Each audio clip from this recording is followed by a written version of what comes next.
Our story begins in a world where a Cold War has been going on between the two big countries of Westalis and Ostania. Daylight assassinations and spying are common in this world where these two countries continue to try to meddle in the political affairs of each other.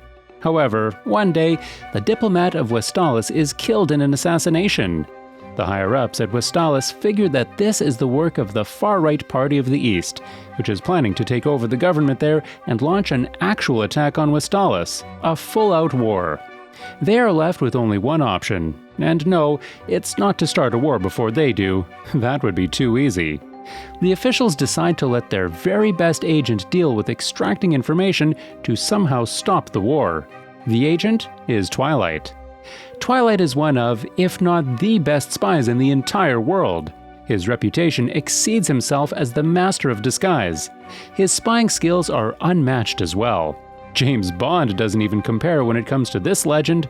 Twilight can switch to 100 faces, has survived countless wars, and stopped many as well. And the most important of all his skills is that he puts his mission before anything else. Heck, it doesn't even take him a second to break up with his girlfriend, who was thinking about marriage. Recently, Twilight finished acquiring some confidential pictures of the minister from his blackmailers. He had been living as Robert during this time, but as soon as his mission is finished, he burns all the papers linking him to that name, cuts off all his ties, and heads out to the next mission.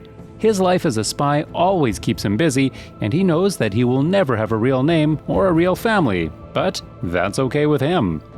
He gets his next mission as he heads to the city of Berlin. The mission is simple. The target is a member of the National Equality Party named Donovan Desmond. This man has been planning something to disrupt the peace between the two countries, and Twilight needed to spy on him. However, there was a catch, or perhaps an easy way to perform his work. He needed to get married, have a child, and make sure that the child gets into the same school as Desmond's son so that using the child, he could keep track of Desmond's activities. All of this needed to be done in 7 days.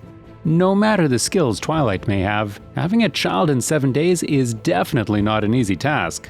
However, the higher-ups are confident in Twilight's skills, and besides, the fate of the entire country depends on the success of the mission. Twilight is a bit anxious at first, but collects himself and begins his impossible mission. Once he reaches the city of Berlin in Ostania, Twilight takes the name of Lloyd Forger, a psychiatrist, and gets himself a house for his soon-to-be family. A family he is yet to acquire. After finishing with the paperwork for his house, Lloyd heads straight to the orphanage to get himself a child. He visits an underground orphanage that has little to no track record with the government. The children there are in awful condition, and Lloyd can't help but notice the caretaker's drunk nature. The man takes Lloyd to the so-called smartest kid in the orphanage, Anya. For the mission, Lloyd wants a child who is smart and at least 6 years old. He doesn't really believe that Anya fits into any of those categories, but for some reason, Anya tries her best to impress Lloyd. She even solves a crossword right before his eyes as he solves it in his mind. This convinces Lloyd, who instantly adopts Anya. Little did Lloyd know, Anya was a telepath, a test subject of an experiment. Anya could read the minds of all the people around her. Anya had realized that Lloyd was a spy and was more than ecstatic to join him in the mission. Lloyd takes his daughter back to his home, and later she tags along with him as they head to get some groceries. During all of this, Lloyd starts to realize that spying is much easier when it comes to parenting. He spends the whole night trying to figure out how best to tackle this whole ordeal. Anya is not exactly the calm type either. She is fully immersed in the spying and espionage that her father had spent so many years hiding from people. She tries to follow him around every time he tries to head out, enjoying the thrill of her father finding her location every single time. Lloyd somehow manages to lock her up and heads to the one contact that he has from Westalis that also lives in Ostania, Frankie Franklin. Franklin sets him up with information regarding Anya's past. Just in the past year, she had been adopted and then returned back at least 4 times. Back at home, Anya manages to stumble upon Lloyd's contact briefcase and sends a random signal that is intercepted by the same people from whom Lloyd had taken the minister's pictures. Their leader, Edgar, immediately recognizes that this is a signal from the east and sends his men to capture or kill him. They take Anya captive just in case. Lloyd gets home and manages to subdue the 2 men who are there quite easily. He then rushes to the location where Anya is held captive. Lloyd disguises himself up as one of the goons and skillfully swipes away Anya while the other goons are distracted. He leaves her outside and then goes back in. Lloyd then points a gun at Edgar's head and threatens him that if he ever came after him again, he would not only kill him, but his wife and his little daughter. He then walks outside in his real form like a badass. The father and daughter then decide to switch houses just before the entrance exam to the prestigious Eden College. Both of them have come a bit closer to each other after the last incident. The entrance exams finally begin, and Anya obviously has no idea what she can do to pass. She tries to read the minds of others around her, but the rest are as clueless as her. With no other choice, she guesses all the answers. However, she lucks out. Anya passes the entrance exam to Eden School. Elsewhere in the same city, a young 27-year-old female, Yor, is troubled by her lack of companionship. It isn't that she wants to get married, just recently the government has started to prosecute a lot of single females believing them to be spies. Yor just doesn't want to leave her day job in the city council because someone thinks that she is a spy. That day, her friends call her to a house party, and Yor agrees. She even lies to her brother, who lives in a faraway location and is her only living family member, that she will be going to a party today with her boyfriend when he inquires if she had settled down or not. The idea that she had to find a boyfriend before the party troubles her throughout the day. However, that is not the only secret she has kept from her brother. While Yor might not be a spy, she is, however, an infamous assassin named the Thorn Princess. She is a contract killer who works for various secret organizations to murder people for the greater good of the country. This is why she needed to maintain her reputation as a normal worker in the city council as well. Back at his home, Lloyd and Frankie scour through several hundred reports to select the perfect wife for Lloyd. Lloyd does have the option to hire a spy from his country, but decides it's better to use someone who doesn't know about his mission. After being unable to select someone, he takes Anya to the local tailor's shop. There, the two stumble upon a troubled Yor who had come there to get her dressed for the party. Yor and Lloyd meet face to face, and Lloyd instantly recognizes her from one of the files. For any normal person, his look would have meant nothing, but Yor realizes that he was looking at her and asks him why he had been staring at her. The sharp spy quickly makes up an excuse that he was looking at how beautiful she was. They both blush for a while, and Yor believes that maybe she can get Lloyd to be his fake boyfriend for a while, with Lloyd thinking something similar. However, when Yor sees that Lloyd is with his daughter, she immediately regrets her thought. She didn't want to kill anyone's relationship for her own selfish needs. Anya gives one look at Yor and realizes that she was an assassin. An assassin mother and a spy father? She would not want anything more than that to happen. She quickly reveals that she doesn't have a mother with no context whatsoever, and Yor gathers up the courage to ask Lloyd out. She does tell him that he only needs to pretend to be her boyfriend, and in exchange, Lloyd asks her to be Anya's mother for the interview coming up at Eden College. They both agree, and Yor asks Lloyd to meet her the next day for the party. The next day, however, some spy business comes up, and Lloyd cannot make it in time for the party. Yor is disappointed, but doesn't blame Lloyd. She goes to the party alone and is immediately taunted by her jealous so-called friends. However, Lloyd arrives just in time, bleeding and tired. He makes up an excuse that his patient had gone ballistic on him during therapy. He promptly declares himself as the husband of Yor and takes her out of the demeaning party. Outside, the two are faced with the goons Lloyd had been dealing with earlier, but the two deal with them easily. Lloyd is surprised at Yor's skills, but doesn't so much as suspect her of anything. Some spy he is. The next day, Yor, who is now a part of the Forger family, moves in with Lloyd. And so the most chaotic family filled with lies and deceit is then formed. Father a spy, mother an assassin, and daughter a telepath. Since their marriage is only for show to others, Yor and Lloyd have separate rooms in the house. Lloyd has also made Frankie prepare a fake marriage certificate that had a date of 1 year earlier so that they would be clear of any suspicion. The family for the mission was finally complete. After Anya shows Yor around the house, Lloyd sits them both down for a test mock interview preparation. Very soon, Eden College would be calling all the parents and students for an interview to finalize the admission process, and he wants them to be prepared for it. However, the more he questions them, the more he realizes that his new family is hopeless. Frustrated, Lloyd decides to take the family outside for some fresh air. They visit the local restaurant and even the tailor for some new clothes. Lloyd is troubled by the fact that he cannot get his family to become what he wants them to. He even begins questioning his judgment, but realizes that it's best to take things as they come. He couldn't doubt his abilities now.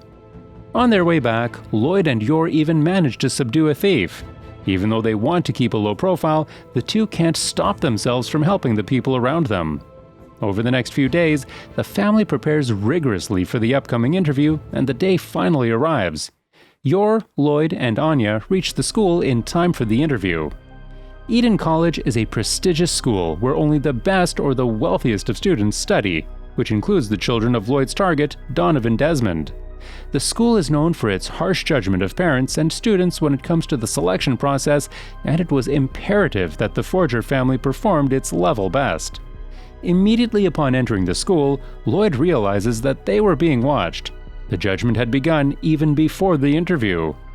As several families enter through the front gate, a group of teachers led by Henry Henderson are judging the families and quietly eliminating any family that performs poorly, looks extra nervous, or is suspicious. Henry has one main point he considers: elegance. He is a fanatic for it. For Henry, if a family has elegance, they deserve to be an Eden. If not, they deserve to be dead. As they walk in, Lloyd and his family pay their respect to the creator of Eden School. Henderson notices their elegance and immediately calls for his fellow teachers to pull up Anya's file. He looks at the awful handwriting and the test papers she had given in, which she had barely passed. Henry is disappointed at his earlier judgment and quickly makes up an arrangement to make sure the family's folly is discovered. First, a child stuck in the gutter asks for Lloyd's help and ruins all of his clothes, but the family has come prepared with a spare pair of clothes. What elegance is all that Henry can think of, but he isn't convinced yet. He then releases all the animals and sends them directly their way, which Lloyd and Yor again deal with quite quickly. Their clothes are once again dirty, but there is nothing to fear. The Forgers have not one, but 2 pairs of extra clothing. At this point, Henry is weirdly aroused somehow by the amount of elegance he sees in the family. The first part of the test was over, and Lloyd can't be more relieved. He had saved entire nations, thousands of people, and stopped nukes, and yet he believes that the last few minutes were the most stressful moments of his life. However, everything was going on as planned. At this rate, Anya would be enrolled in the school without a doubt. The actual interview then starts, but it doesn't turn out to be as Lloyd has expected. He knew that Swan, one of the interviewers, was going to cause some trouble with the questions, but he hadn't expected him to lose control over it. When Swan starts berating Anya and his new wife, Yor, for some reason, Lloyd cannot control it. Lloyd, aka Twilight, who has always kept his job before anything else, suddenly felt a sense of responsibility towards them. He loses his cool and slams the desk before them so hard that it breaks. He excuses himself and leaves along with his family. When they reach home, though, the realization hits. Lloyd's whole plan was now in jeopardy. The whole family is distraught. They all know that there's little hope that Anya will get into the school now, and yet they lie to themselves that perhaps everything will be all right. No one can believe what had just happened, especially Lloyd, who had thought that he could have never been the cause of his own demise. Regardless, the family tries to convince each other that Anya will get admission into Eden School. Soon the day of the result arrives, and the whole family heads to the school to check the results. Their path is filled with various bad luck. First, a full black cat crosses the road before them, and then Anya steps on poop. The family still tries to convince themselves that these things don't mean anything until they reach the school. Anya had failed. Despite them not having any doubt that this could happen, the family still feels down for their months of effort gone to waste. Just as they plan to leave, Henry Henderson approaches them from the shadows and tells Lloyd that, although his misconduct had made certain that Anya didn't get admission into the school directly, she had still managed to get into the waiting list. Meaning, if any student on the main list wished to leave, she would be admitted to the school in his or her stead. Although this was some good news, it was still unlikely, as Eden was a very prestigious school and no one would be foolish enough to leave once admitted. Yor knows this as well, and considers assassinating the student and his family so that Anya could get into the school. Henderson tells them that they will be getting a call later that day if Anya gets the place in the school and leaves. Back at home, Anya and her parents patiently wait for a call as cute little Anya carries out a dance to summon all her good luck, Just then, they receive a call, and Lloyd quickly rushes to the phone. He picks it up, and Anya got the spot. Even before the family has the news announced, Frankie enters the house. Introducing himself as Lloyd's friend, he quickly makes himself at home. He brings along with him some booze. The whole family celebrates the occasion. However, Frankie, drunk and stupid, forces Lloyd to make Anya feel extra happy for passing the test and interview. Anya loves the show Spy Wars, and so Lloyd manages to call his crew back at home and set up a game at the original castle where the show was shot. You know, Lloyd is starting to forget that he is a spy and doing such extravagant things now. That whole night, Lloyd acts like the main character of the show and performs just like his daughter wishes. The next day arrives, and the family then goes to get Anya's school uniform. The local tailor there gets all of the measurements and asks which school she is in.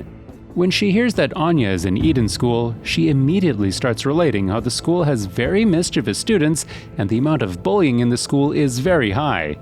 This scares little Anya, who didn't even want to join the school in the first place, but Lloyd assures her that nothing of that sort will happen. Later that day, Lloyd leaves home, asking them to get the dress from the tailor that evening, as he might be a bit late to get back home. After bidding farewell to his family, Lloyd heads straight to the correspondent of his country, Handler, to know what are the next steps he must take to get close to Desmond. To begin with, Handler is super pissed at him for renting an entire castle with the government's money, but she can't say much more when Lloyd hands her another bill. Private schools are expensive.